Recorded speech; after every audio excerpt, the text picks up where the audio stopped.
Shalom Jemaat GKI Tegalrejo Salatiga. Baik Bapak Ibu Saudara, kembali lagi kita dalam program pemahaman Alkitab pada saat sore hari ini dengan tema menghidupi anugerah keselamatan dari bacaan 1 Tesalonika 5 ayat yang pertama sampai yang ke-11. Dan Saudara Melbourne akan membuka kita dalam doa. Baik Bapak Ibu Saudara-saudari yang dikasihi dalam Tuhan kita Yesus Kristus, sebelum memulai PA, saya akan memimpin kita di dalam doa. Mari kita berdoa. Bapa di dalam kerajaan surga, kami anak-anak-Mu datang dengan penuh ucapan syukur untuk kasih karunia yang Engkau anugerahkan bagi kami. Pada sore hari ini kami sama-sama akan ber-PA. Apa yang kami pelajari biarlah menjadi pedoman di dalam hidup kami hari lepas hari. Dalam nama Yesus Kristus kami datang dengan penuh ucapan syukur. Haleluya. Amin. Bacaan PA pada sore hari ini terambil dari 1 Tesalonika 5 ayat 1 sampai dengan ayat yang ke-11. 1 Tesalonika 5 ayat 1 sampai dengan ayat yang ke-11. Berjaga-jaga. Tetapi tentang zaman dan masa, saudara-saudara, tidak perlu dituliskan kepadamu, karena kamu sendiri tahu benar-benar bahwa hari Tuhan datang seperti pencuri pada malam. Apabila mereka mengatakan semuanya damai dan aman, maka tiba-tiba mereka ditimpa oleh kebinasaan, seperti seorang perempuan yang hamil ditimpa oleh sakit bersalin. Mereka pasti tidak akan luput. Tetapi kamu, saudara-saudara, kamu tidak hidup di dalam kegelapan, sehingga hari itu tiba-tiba mendatangi kamu seperti pencuri, karena kamu semua adalah anak-anak terang dan anak-anak siang. Kita bukanlah orang-orang malam atau orang-orang kegelapan. Sebab itu, baiklah jangan kita tidur seperti orang-orang lain, tetapi berjaga-jaga dan sadar.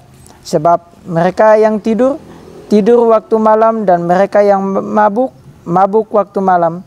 Tetapi kita yang adalah orang-orang siang, baiklah kita sadar, berbaju sirahkan iman dan kasih, dan berketopongkan pengharapan keselamatan. Karena Allah tidak menetapkan kita untuk ditimpa murka, tetapi untuk beroleh keselamatan oleh Yesus Kristus Tuhan kita, yang sudah mati untuk kita, supaya entah kita berjaga-jaga, entah kita tidur, kita hidup bersama-sama dengan Dia. Karena itu, nasihatilah seorang akan yang lain, dan saling membangunlah kamu seperti yang memang kamu lakukan. Demikian bacaan kita pada sore hari ini, dan Saudari Esther akan memberikan pengantar teks. Terima kasih Saudara Melbourne yang sudah memimpin kita dalam doa dan juga pembacaan Alkitab. Dan saya akan memberikan pengantar singkat dari teks yang akan kita hayati bersama pada sore hari ini.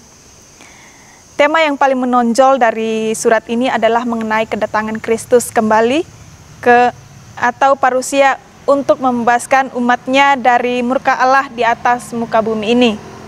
Orang-orang yang baru bertobat di Tesalonika terganggu dengan soal kedatangan Kristus kembali karena dua alasan. Yang pertama adalah mereka khawatir tentang nasib teman-temannya yang sudah meninggal. Dan yang kedua adalah mereka prihatin atau takut terhadap hari penghakiman yang akan datang.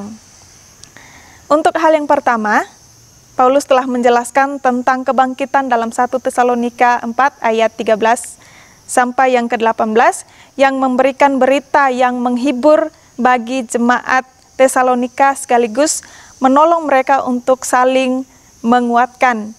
Itu dalam 1 Tesalonika 4 ayat 18 yang sudah dibahas di PA minggu lalu. Untuk hal yang kedua, yaitu nas kita hari ini, yaitu dalam 1 Tesalonika 5 ayat yang pertama sampai yang ke-11.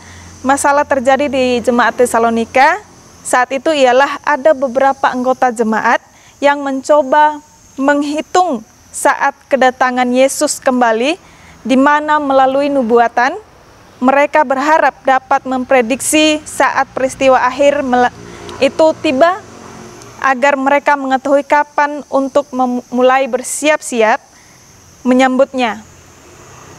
Sebagai akibat, ada beberapa orang yang hidup tanpa merasakan pentingnya persiapan bagi kedatangan Tuhan. Untuk itu, Rasul Paulus mengajak mereka untuk menyadari pentingnya mengadakan persiapan bagi kedatangan Yesus kembali. Keingintahuan jemaat tentang mengenai waktu parousia sangat besar, sehingga membuat mereka saling bertanya-tanya. Bahkan ada jemaat yang tidak mau bekerja karena berpikiran bahwa Kristus akan segera kembali. Menjawab hal itu, maka dalam nas ini Paulus memperingati mereka mengenai pengetahuan akan zaman dan masa sebaiknya tidak perlu untuk ditulis. Mengapa? Karena zaman dan masa itu tidak dapat diperkirakan atau dipelajari melalui pendekatan dari segi ilmu apapun. Kalimat "karena kamu sendiri tahu" benar-benar mengungkapkan bahwa orang-orang Kristen di Tesalonika sebenarnya sudah mengetahui bagaimana hari Tuhan akan datang. Karena sempat terjadi kesalahpahaman dalam jemaat, maka Paulus merasa berkepentingan untuk kembali mengingatkan jemaat Tesalonika atas apapun yang sudah mereka pelajari sebelumnya mengenai kedatangan hari Tuhan itu dan meluruskan pemahaman mereka. Selanjutnya, dengan menggunakan perumpamaan Yesus, Paulus menyampaikan parousia dengan datang sebagai pencuri di waktu malam. Tidak ada yang tahu dan tidak ada yang mampu untuk memprediksinya. Pencuri akan mendatangi kita tanpa kita pernah tahu kapan dia akan kembali. Lalu bagaimana sikap kita menghadapinya? Pikiran apa saja yang perlu kita persiapkan untuk menggagalkan usaha pencuri di rumah kita? Orang yang mengenal Allah menyangka semua akan damai dan aman sehingga tidak menyiapkan diri untuk menghadapi hari Tuhan itu. Sedangkan pada hari itu semua orang akan menerima penghakiman Allah. Orang yang tidak mempersiapkan dirinya akan menerima kejutan yang menakutkan. Sebagaimana seorang perempuan yang sakit bersalin, demikianlah segala kepanikan serta ketakutan akan mereka rasakan, bahkan juga kebinasaan. Karena itu kita perlu bersiap-siap. Ayat 4 dan 5 mengungkapkan bahwa orang-orang percaya yang tidak hidup dalam dosa, mereka adalah anak-anak siang yang tidak akan mengalami murka Allah.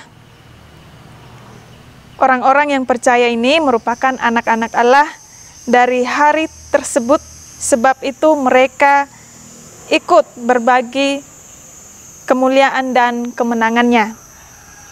Anak-anak gelap atau anak malam adalah orang-orang yang tidak beriman kepada Yesus, berarti juga orang yang tidak percaya datangnya hari Tuhan sehingga dia hidup semaunya sendiri tanpa perlu berjaga-jaga.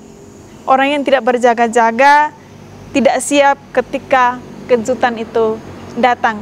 Demikian pengantar teks yang dapat saya bagikan dan Pak Widi akan memandu PA kita hari ini. Terima kasih Saudari Esther yang sudah memberikan pengantar untuk teks bacaan firman Tuhan, bahan PA kita hari ini. Saudara, bacaan ini adalah salah satu bacaan leksionari minggu ini yang menjadi bahan kita, dan teks ini mulai mengarah kepada masa Advent. Advent yang pertama nanti tanggal 29 November. Di dalam menyambut hari Tuhan Advent itu, jemaat didorong untuk tidak menjadi takut akan hari kedatangan Tuhan kembali, tetapi perlu sebuah pemahaman yang benar tentang bagaimana kita menerima keselamatan oleh kasih karunia Allah itu. Keselamatan itu bisa dipahami bahwa itu adalah sebuah anugerah karena memang merupakan sebuah kemurahan Allah yang tidak mungkin bisa dimiliki manusia dengan segala upaya yang ada dari manusia itu sendiri. Jadi karena manusia tidak mungkin untuk bisa meraihnya, maka diberikan secara cuma-cuma, gratis, hanya karena kemurahan Allah. Tetapi hal ini juga bisa dipahami secara keliru, bahwa anugerah keselamatan itu dihayati sebagai sebuah barang yang murahan. Karena diberikan cuma-cuma, ya terserah mau apa saja pasti akan selamat. Nah, saudara-saudara yang dikasih Tuhan, kedatangan Tuhan kembali itu memang menjadi sukacita bagi umat percaya. Umat percaya akan menyambut anugerah keselamatan surgawi yang sudah disediakan bagi kita semua. Tetapi kita tidak boleh lupa bahwa kebahagiaan yang akan kita sambut itu bersama-sama di dalamnya ada sebuah tanggung jawab yang harus kita dapat buktikan di hadapan Hakim yang adil, yaitu Tuhan kita Yesus Kristus. Nah, oleh karena itu Rasul Paulus mengajak kita untuk menghadapi atau menyambut anugerah keselamatan hari Tuhan yang akan datang itu tidak seperti orang-orang yang tidur atau orang-orang yang mabuk. Ini adalah sebuah sikap yang tidak siap untuk menghadapi menyambut hari Tuhan. Tetapi yang Rasul Paulus inginkan adalah kita menjadi orang-orang yang sadar, orang-orang yang siap bekerja.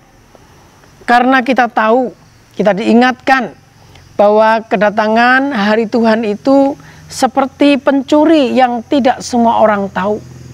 Ada banyak orang terjebak dengan sikap-sikap yang keliru karena merasa bahwa hari Tuhan akan segera datang.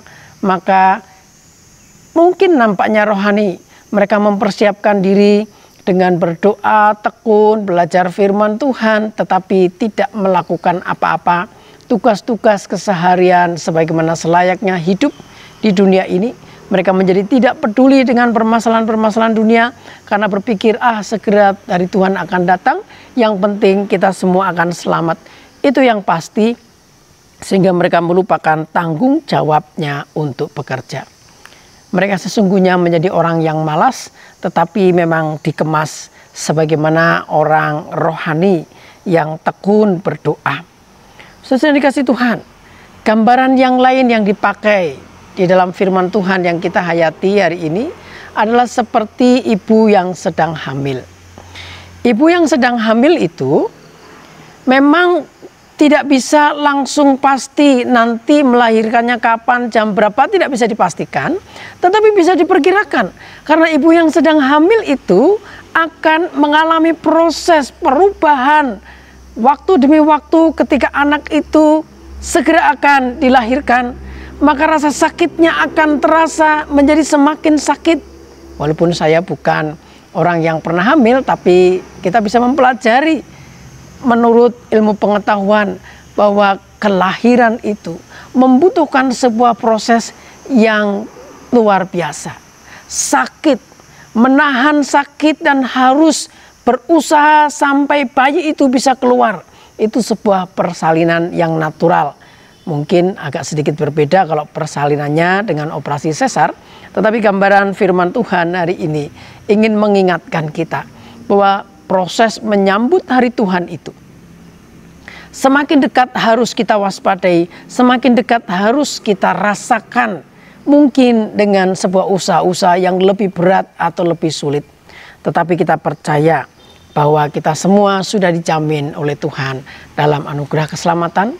Kita menyambut anugerah keselamatan itu bukan sebagai sesuatu yang murahan. Anugerah keselamatan bukan barang murahan, tetapi itu adalah kemurahan Allah, sebuah anugerah yang sungguh sangat mulia yang perlu kita pertanggungjawabkan dengan terus bekerja dengan tekun, dengan terus sungguh-sungguh melakukan tugas dan tanggung jawab kita. Jadi kita perlu waspada, jangan sampai hal-hal rohani itu, sesungguhnya sikap-sikap rohani yang nampaknya indah itu adalah sebuah kemalasan untuk melakukan tugas tanggung jawab kita di dunia ini. Saudara, inilah bekal yang dapat kita pakai untuk menghayati hidup kita di dalam iman Kristen, dan kita akan berdiskusi bersama untuk pemahaman Alkitab kita hari ini di grup WA Info GKI Tegalrejo Salatiga.